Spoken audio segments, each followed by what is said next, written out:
안녕하세요. 강경민 목사입니다. 아브라함은 향년 175세에 그의 생애를 마쳤지요. 성경은 아들 이삭과 이스마엘이 함께 아버지를 사라가 장사되었던 그 막벨라 동굴에 장사했다고 증언합니다. 아브라함이 죽은 후 하나님께서 이삭에게 복을 주셨지요. 뿐만 아니라 이스마엘에게도 복을 주셨습니다. 이스마엘은 12아들을 낳아서 잘 길렀습니다. 다 족장이 되었다고 그랬습니다. 그런데 막상 이삭은 두 아들, 우리가 잘 아는 에서와 야곱만 낳았죠. 창세기 25장은 이삭이 에서와 야곱을 낳은 이야기부터 시작합니다. 이삭이 40에 결혼을 했는데 20년 동안 아이를 갖지 못했어요. 인간적으로 생각하면 손이 귀한 집안이다, 이렇게 생각할 수 있겠지요. 이삭이 내심 불안했을 겁니다. 인간적으로 생각하면 얼마나 불안했겠어요. 그래서인지 리브가의 임신을 위해서 이삭이 기도했다, 그렇게 성경이 말씀합니다. 이삭이 아내를 위해 기도하며 하나님께서 그의 간구를 들으셨으므로 리브가가 임신했다. 성경은 이렇게 증언하거든요. 결혼 후 20년 만에 임신이기 때문에 이삭과 리브가가 얼마나 기뻤겠습니까? 그런데 근심이 생겼습니다. 특별히 아이를 임신한 리브가의 근심이 훨씬 무거웠을 겁니다.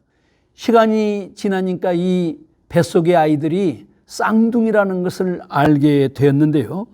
다름 한 사람들한테야 무슨 문제가 됐겠습니까마는 리브가에게는 굉장히 무거운 그런 일이겠죠. 더군다나 이 아이들이 뱃속에서 싸운다고 그랬어요. 그래서 이번에는 리브가가 하나님께 기도합니다. 하나님의 응답이 매우 뜬금없었습니다. 두 국민이 내 태중에 있다. 두 민족이 내 복중에서 나누인다. 한 족속이 다른 족속보다 강할 터인데 형이 아우를 섬기게 될 것이다. 리브가는 이 이상한 계시를 결단코 잊을 수가 없었겠죠. 기한이 차서 해산을 했는데 먼저 나온 아이는 붉고 털이 많았습니다.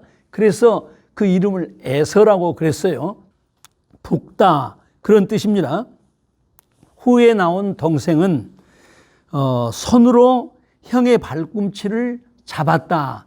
아마 잡은 것처럼 보였겠지요. 그래서 붙잡았다, 발꿈치를 붙잡았다, 그런 뜻으로 야곱이라고 이름을 지었습니다. 에서와 야곱, 이것이 그들의 이름이 갖고 있는 유일한 의미입니다. 그런데 야곱이라는 말에는 또 다른 의미가 있어요. 속이다, 그런 뜻이 있었습니다. 우리말에도 그와 같은 이중적 단어를 의미를 갖는 단어들이 참 많잖아요. 그렇지만 한 사람의 이름이 갖고 있는 의미를 우리가 해석하면서 그 단어가 가지고 있는 여러 가지 의미들을 다 참고하는 경우는 결단코 없습니다. 예컨대 먼 훗날 에서가 야곱과 극단적으로 감정이 상해가지고 야곱에 대해서 증언을 쏘아낼 때 너희놈, 내 이름이 야곱, 속이는 자 아니냐, 네 이름하고 네가 똑같은 놈이다, 막 이렇게 욕을 하는 경우는 딱 그것도 한 번 나옵니다. 그런데 많은 사람들이 야곱의 이름을 가지고 이렇게 이중적인 의미로 해석을 해왔습니다.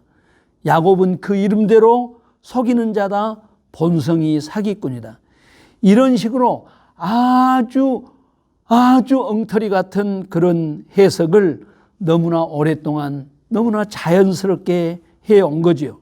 요즘으로 말하면 완전한 가짜 뉴스인데 그 가짜 뉴스에 근거해서 편견이 생기고 왜곡이 생긴 것입니다. 에서와 야곱이 장성했죠. 누구보다도 두 아들의 장성 과정을 가장 가까이에서 지켜본 사람은 어머니 리브가 아니었겠습니까? 에서는 익숙한 사냥꾼으로 들사람이 되었고 야곱은 조용한 사람이었으므로 장막에 주로 거주했다. 이런 성장 과정을 보면서 리브가는 그가 이 아이들을 잉태했을 때 하나님께서 주신 계시의 내용에 대해서 점점 깊이 생각했을 것입니다. 야곱은 장막의 사람이었고 에서는 들사람이었다. 이 말은 요즘 말로 해석하면 이런 뜻이지요. 에서는 사냥을 즐김으로 그저 밤낮으로 쏟아다녔고 야곱은 장막에 거하면서 기도와 묵상, 요즘식으로 말하면 공부에 전념했다. 그런 뜻 아니겠습니까? 누가 큰 사람이 되겠습니까? 그런데 이 두 아들에 대한 부모의 태도도 아주 판이했습니다. 이삭은 에서가 사냥한 고기를 좋아함으로 그를 사랑했습니다. 리브가는 야곱을 사랑했습니다. 어떤 학자들은 이 두 사람의 태도를 편애라 이렇게 규정했습니다마는 저는 그렇게 생각하지 않습니다. 이 두 사람의 이삭과 리브가의 가치관의 문제였습니다. 이삭이 에서를 좋아한 이유는 분명했죠. 에서가 사냥한 고기를 좋아했기 때문입니다. 그런가 하면 리브가가 야곱을 좋아한 이유는 그의 조용한 성품, 장막에 거한 그의 생활 습관 때문이었습니다. 이런 일상이 계속되는 어느 날 아주 중요한 사건이 벌어집니다. 야곱은 맛있는 죽을 쓰고 있었고 에서는 사냥하다가 들에서 돌아와 허기가 졌습니다. 에서가 먼저 죽 한 그릇 달라 이렇게 요청하죠. 그때 야곱은 그래 내가 형에게 이 죽을 줄 테니 형은 나에게 장자권을 달라 이렇게 요청합니다. 학자들은 당대 문화에서는 장자권을 사고 파는 것이 일반적이었다 이렇게 말합니다. 오늘날 우리의 상식이나 도덕적 기준으로 보면은 야곱이 좀 야비해 보이지요. 그러나 그 시대의 기준으로도 그랬는가 하는 것이 중요하지요.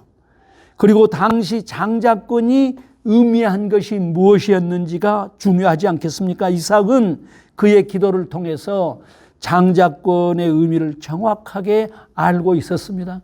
하나님과의 교제가 풍성해지고 정치적 역량이 강화되고 하나님이 약속하신 복의 근원의 사명을 감당할 수 있는 것, 이걸 장자권으로 이삭도 분명하게 이해하고 있었거든요. 다시 말하면 이 장자권은 재산 상속과는 아무런 상관이 없었습니다. 여러분 그렇잖아요. 장자권을 이어받은 야곱이 아버지 이삭에게 어떤 재물도 유산으로 받지 않았었습니다. 이 사건을 이해하는 데 무엇보다도 중요한 기준은 이날 장자권을 사고 판 그 행위에 관해서 성경 기자가 무엇이라고 하는가, 이게 유일한 기준이죠. 그날 과연 에서는 죽 한 그릇에 장자권을 팔았습니다. 그 사태를 창세기 기자는 이렇게 평가했지요. 34절에 보면 에서가 장자의 명분을 소홀히 여겼다 이렇게 힐난하고 있습니다. 그리고 장자권을 사모했던 야곱에 관해서는 이런 방구 비난이 없습니다. 이 사건은 오랫동안 이스라엘에서 매우 중요한 상징적 사건 그리고 교훈이 되어 왔지요. 히브리서 12장 16절 17절에서 에서의 행위를 엄중하게 비난했습니다. 음행하는 자와 혹 한 그릇 음식을 위하여 장자의 명분을 판 에서와 같이 망령된 자가 없도록 살피라.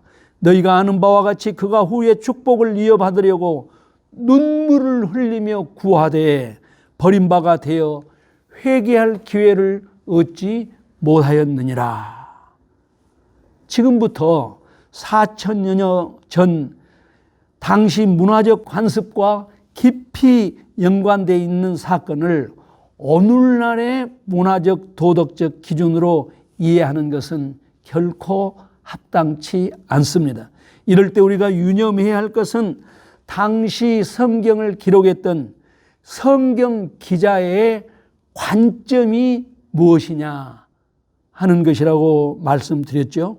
본문에서 야곱은 조용한 사람, 장막에 거한 사람, 장자권을 사모했던 사람으로 묘사되고 있습니다. 성경 인물 가운데서 야곱처럼 성경 기자의 관점을 벗어나서 비판받고 오해받는 사람은 없을 것입니다. 사랑하는 애청자 여러분, 야곱을 알면 인생이 보입니다. 27장부터 우리가 본격적으로 야곱 이야기를 묵상하게 될 것입니다. 많은 관심과 기도를 부탁드립니다. 8월 10일 월요일부터 일주일 동안은 저희들도 좀 쉬겠습니다. 일주일 잘 쉬시고 그 다음 또 월요일에 만나 뵙겠습니다. 감사합니다. 기도하겠습니다. 살아계신 아버지 하나님, 야곱과 에서의 인생을 하나님 말씀을 기록한 성경 기자가 어떤 관점을 가지고 기록했는지 깊이 살피게 하여 주시고 야곱을 통한 망극한 은혜의 말씀들을 놓치지 않게 하여 주시옵소서. 예수님 거룩하신 이름으로 기도하옵나이다. 아멘. 구독, 좋아요, 알람 설정